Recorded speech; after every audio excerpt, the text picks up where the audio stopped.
I had a lot of things to share with you all, and such a pleasure to be with you all. I'll try to be very precise in my talk, but please forgive me if I render here and there, because I'm going to talk on practice, on attitudes, on mutation, on genetics, on epigenetics. So I don't know how many of you are familiar with genetics, but we'll proceed that way. We'll talk also of God and atheists. Let's begin with one message from Babuji Maharaj.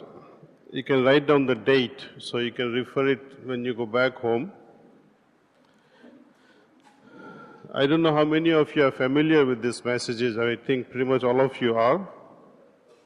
I take it for granted like that. It was given on Saturday, May 19th, 2001 at 8 a.m. This is very relevant to the student body here.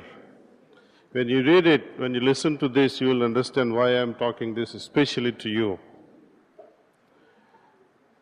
Babuji Maharaj says, yes, a new race is being born. It is strong and it will not let itself be corrupted. It will need a lot of time to impose itself before the genetic mutation is completed. This will take place by degrees at its own pace before a new mankind really appears all over the surface of the earth. It is enormous work, but it will be achieved as foreseen. We already have some of these beings in the mission. They are tomorrow's officers in charge. These indigo or blue children, as you call them, not only will have a higher intellect, which they will use for the good of man, but they will also be characterized by a very broad spiritual openness. They will mark future times in a way that you cannot imagine. This poor planet is the prey of completely mad beings satisfying their need for power and domination. The lure of gain makes them sacrifice the most elementary laws of respect for the created world. They take irrational risks, knowing what they are exposing the world to. Do they believe they are immortal? They are ransacking, poisoning, destroying the ecosystems, and the common run of people does not know all of it, fortunately, for their peace of mind.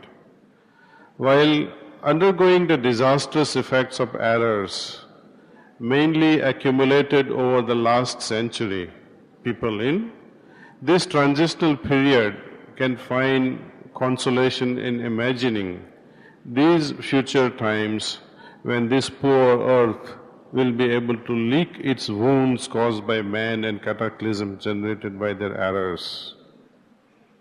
I'll read this again. Please pay attention. Where you missed out, right? Saturday, May 19th, 2001, 8 a.m. Yes, a new race is being born. It is strong and it will not let itself be corrupted. It will need a lot of time to impose itself before the genetic mutation is completed. This will take place by degrees at its own pace before a new mankind really appears all over the surface of the earth. It is enormous work, but it will be achieved as foreseen. We already have some of these beings in our mission. They are tomorrow's officers in charge. These indigo or blue children, as you call them, not only will have a higher intellect which they will use for the good of man, but they will also be characterized by a very broad spiritual openness. They will mark the future times in a way that you cannot imagine. This poor planet is the prey of completely mad beings satisfying their need for power and domination.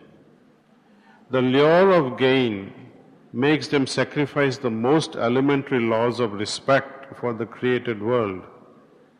They take irrational risks, knowing what they are exposing the world to. Do they believe they are immortal? They are ransacking, poisoning, and destroying the ecosystems. And the common run of the people does not know all of it, fortunately for their peace of mind. While undergoing the disastrous effects of errors, mainly accumulated over the last century, this transitional period can find consolation in imagining these future times when this poor earth will be able to lick its wounds caused by man and cataclysms generated by their errors. Babuji. So, we have some hope, as they say. There are almost, I would say, 15 or 20 messages on genetic mutations given by Babuji Maharaj. I think it significantly applies to all the youth members, not just the youth members. I think it applies more to youth members, though it applies to all abhyasis in general, even if they are 80 or 90 years old. The first time when I was exposed to genetic mutation, the discussion on this took place in 1981 with Babuji Maharaj. He was telling me that, look, I am trying to change this genetic pattern of human race. So at that time I was almost like your age, maybe 2 years elder to you then. Maybe I was about 20, 21 then. So I didn't understand what he was trying to imply. I thought Babuji, being a special personality, he's just trying to, impress me with his abilities to do things. I was also a science student then. And it impressed me to a great extent, but the question remained, how in the world is he going to bring about this genetic change, the mutation? And here also, after going into the brighter world, he conveys messages one by one on genetic mutation. And it takes me back to that few seconds that I spent with Babuji, where he was trying to explain to me that I am trying to do this. So I could put one and one together and reconfirm that yes, this is Babuji, this is not a joke. How is he planning to do it? If you look at it, we are in a physical body way kind of a thing. We are a complex organism which has already imbibed, which has already inherited the genetic code that we already have to. How to bring this change in an already existing genetic material?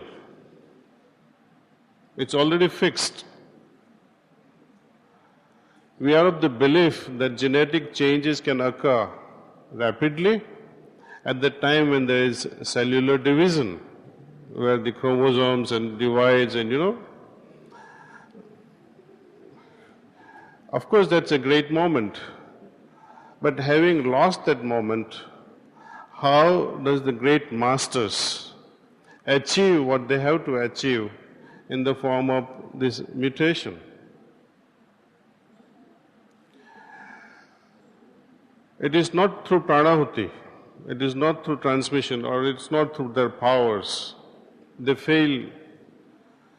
No master can succeed in his dream projects unless and until the abhyasis cooperate.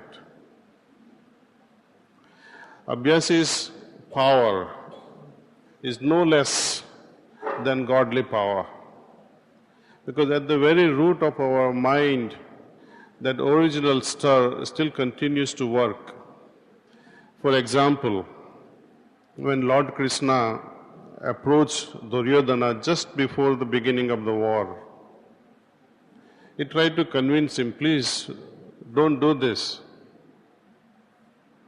And Duryodhana tells him, look Krishna, I know who you are. I know your abilities. I know I may lose also in the process. I know what is good.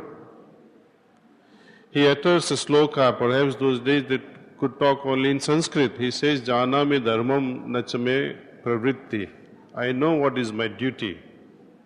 I know what I have to do, but I cannot activate myself in that direction. Janami adharmam nachame nivritti. I also know what I must not do, what is adharma. Yet, I cannot stay away from it. Almost all of us are like Duryodhana. We know what is right, but many a times we say, oh, I cannot do this. I know it is right, but I cannot, I am helpless.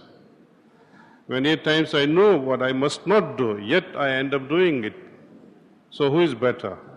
Having a master of a great capacity with transmission, even if you pray to him, it's not working. Why? Because I myself am preventing it. You see, my thought force is so powerful that even the great master fails in his efforts to change us. Nobody can be changed unwillingly. I must be a participant, participating in this great process of change willingly and joyfully. Otherwise, it is like a rape. Unwilling participation is nothing but a rape. And no master wants to indulge in such spiritual rapes of changing a person without that person's willingness or permission to change. Somebody might say, okay, master, you may please change me completely. But it's a superficial plead or a superficial prayer. But deep down, do you really want it? I must desire to have it, see? Many of us do believe in God, right? Some of you may not believe in God, it's not necessary. Even if you don't believe in God, I think you are better off not believing in God than believe in God. At least a person who does not believe in God says, okay, I don't believe because I know I have not experienced. I have a right not to believe because I lack that experience.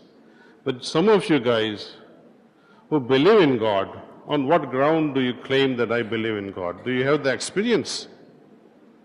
Or I just say it because my parents says it so, because my master says it so, that God exists. But I must rise above all such things if I want to experience God. Let us begin with His non-existence. Prove it in our life through experiences and through by becoming and say, yes, now God exists. Then there is some substance to it. I often give the example of currencies, you see. You have dollar currency, you have pounds, you have rupees, you have dinars, you have so many currencies worldwide. Each currency is backed by gold. More the gold the country has, the stronger the currency. The claim that God exists, on what gold backing are we saying that God exists? I must have the backing of that experience, no? Otherwise it is as bad as saying God does not exist. Both are right, see? To their hearts of heart, both are right. Through Sahaj Marg, what happens? Through meditation, we get a feeling, a temporary experience of peace, calmness, stillness. For a moment you seem to have lost yourself in something unknown. We don't know what it is. It's pleasant, but it's not permanent. It's temporary. And you can say, yes, okay, maybe this is godly experience, but you're not so sure about it. So what to do with such exercises? How am I going to get a final proof of God? I must make that experience permanent experience, you see. No point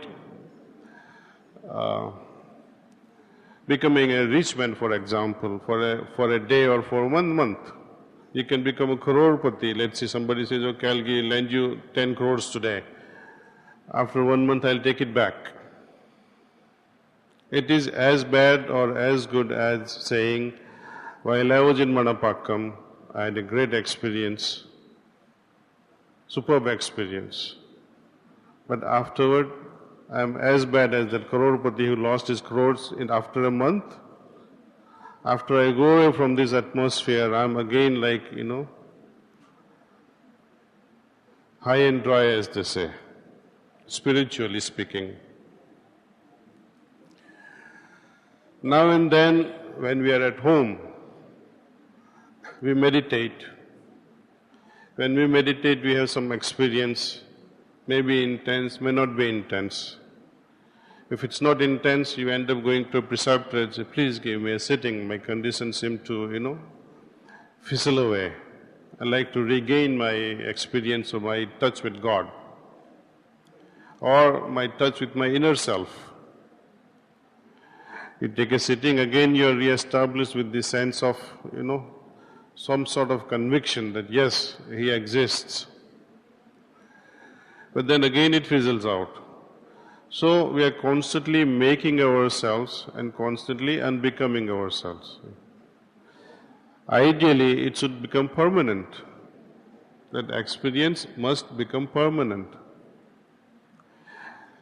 I often wonder, and I ask Master this question, that why do we have such beautiful experiences? What is the purpose? Where does it take us? Okay, when you are in such a depth of meditation for hours, you don't know what has been happening. You are so lost. It's like an intoxication, as if you are drugged. You are lost for a moment. At the same time, it's such a pleasant condition. Why? Is it necessary? He said that each stage, experiences are bound to arise. It is not that Master gives it to you or God gives it to you. When a train is moving, when a spiritual journey is taking place within us, the scenery around will change. When the train is moving from, let's say, from Chennai going towards Hyderabad or going towards Delhi, if you have the same scenery or surrounding all the time, that means you are not moving. Changing scenes remind